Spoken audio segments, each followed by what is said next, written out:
F stands for funny. 10 plus. Viewer discretion is not advised.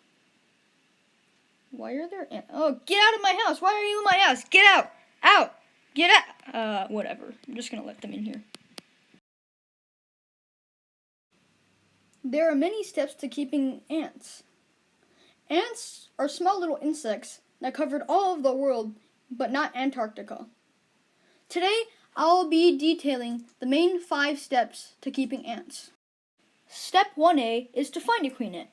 Step 1B is to make sure your ant is an actual queen ant. Step 1C is to identify your queen ant. Step 2A is to construct a test tube setup. Step 2B is to move your ant queen into the test tube setup. And step 3A is feeding your queen. Step 3B is feeding your workers. Step 3C is moving your workers.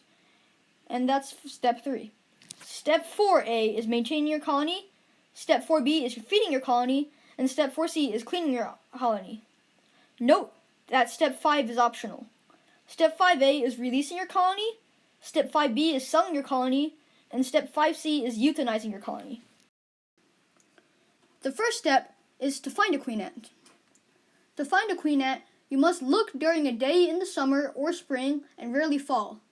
The day in the summer needs special preferences. These preferences are that it had to have rained a few days ago, between 1 and 4 days ago. It is not very windy, and also that the temperature is around 60 to 70 degrees Fahrenheit. The reason for these preferences is that for the rain makes the ground moist, letting new queens dig nests easily.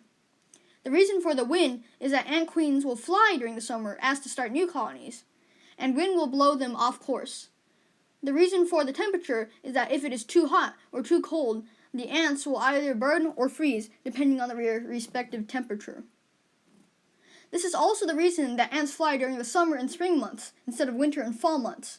These flights in which the queen ants fly are known as nuptial flights.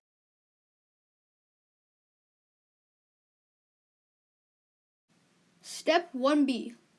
To check if the queen is an actual queen, it must first meet these criteria. First of all, its gaster, or its butt, needs to be large. You can also tell a queen with its wing scars. Wing scars are found on its queen's thorax, or abdomen, which is the middle section of the ant, which is hunched. You can see the little indents in their thorax. A queen is usually larger than its same species of workers, so that is another identification trait you can use. Also, the queen may have wings. If it does have wings, you must check if it is a male. You can tell if it is a male if it has a small head compared to its thorax, which is its middle section. This is not a queen. You can tell because you cannot see the wing scars on its thorax. This is a queen. You can tell because it has wings and you can see the wing scars on its thorax. This is not a queen. This is a male as it has a small head compared to its thorax.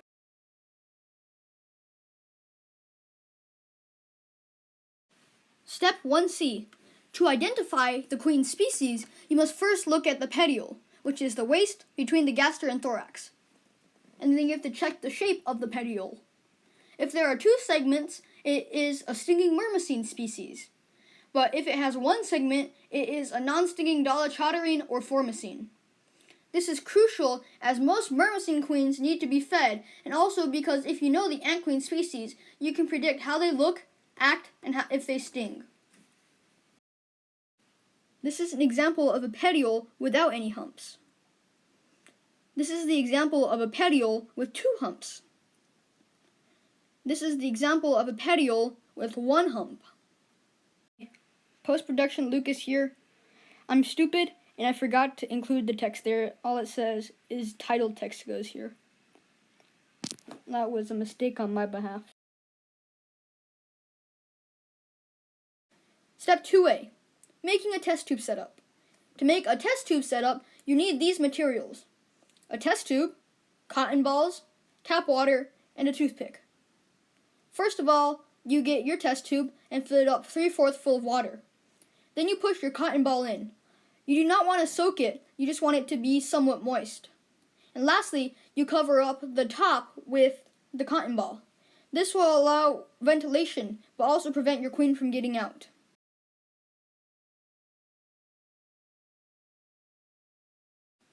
Step 2B. To move your queen into the test tube setup, you can most of the time just put them in with your hand. If you are too squeamish to do this, you can get your queen in a test tube and put the test tube over the test tube setup. And then you can flick her in by flicking the test tube, and she should fall in the tube.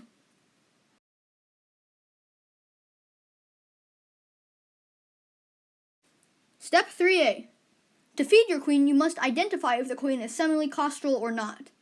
Semiclaustral queens eat food before they get workers. Most queens do not do this. Semiclaustral queens have small gasters compared to their thorax. To feed a semiclaustral queen, you alternate between raw honey and insect legs.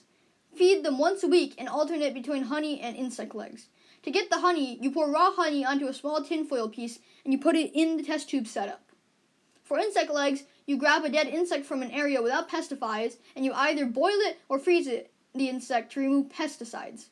You then rip a leg off and feed the queen the insect leg on a tinfoil piece.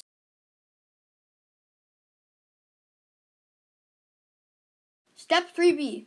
You feed your workers immediately after your queen gets her first worker/workers. You feed them a small drop of raw honey on a piece of tinfoil. You put the tinfoil in the test tube setup and remove it once all the honey is gone, or the honey has been in the test tube setup for more than a week.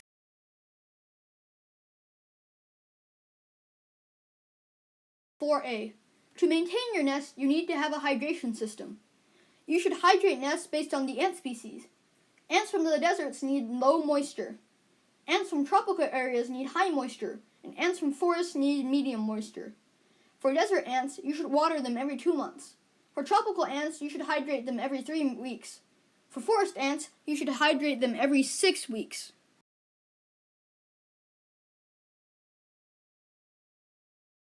Step 4B. To feed your colony needs an outworld. An outworld is a dry area that is connected to the nest. The reason it is dry is so that the ants won't dig in it. To feed your ants, you feed your ants every few days based on colony size. Large colonies get fed every day, small ones get fed every week. You feed them insects and honey. You can also feed them pesticide-free fruits and vegetables. You alternate between honey and insects. Honey needs to be placed in a container, and insects need to be boiled or frozen to make sure that there are no pesticides on them.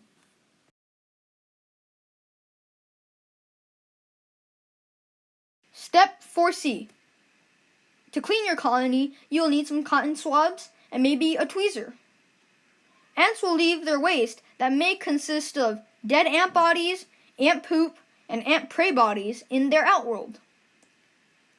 You have to clean it depending on what kind of waste it is. If the waste is liquidy, you can use a cotton swab to soak it up. But if it is a strong, thick, and solid waste, you should use tweezers to pick it up. Then you can throw the waste away, and eventually new waste will accumulate, which means you will have to throw that away.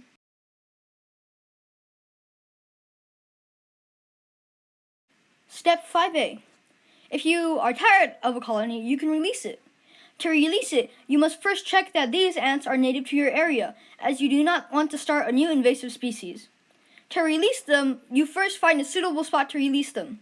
Suitable spots usually replicate their natural ecosystem.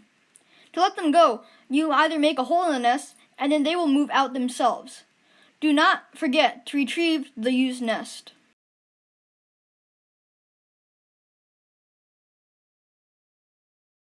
Step 5B. Optional. If you are tired of a colony, you can sell it. You can advertise it on websites such as Discord, Reddit, Formiculture, and Ants Canada GAN. Sell ants only to people in your area, as you cannot sell ants to people outside of your state in the US. Also, do not sell to people far from you, as shipping can stress out the ants and kill them.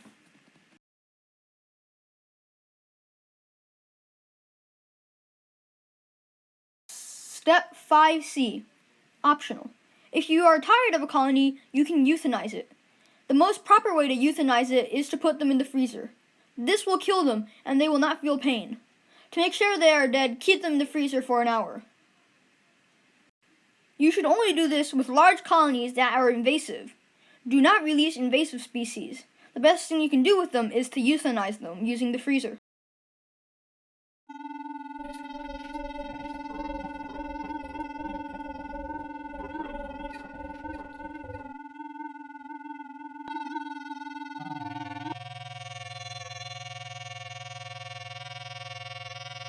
Okay, post-production Lucas here. So apparently this part of the file got corrupted and started glitching. So sorry guys, you can't watch this part.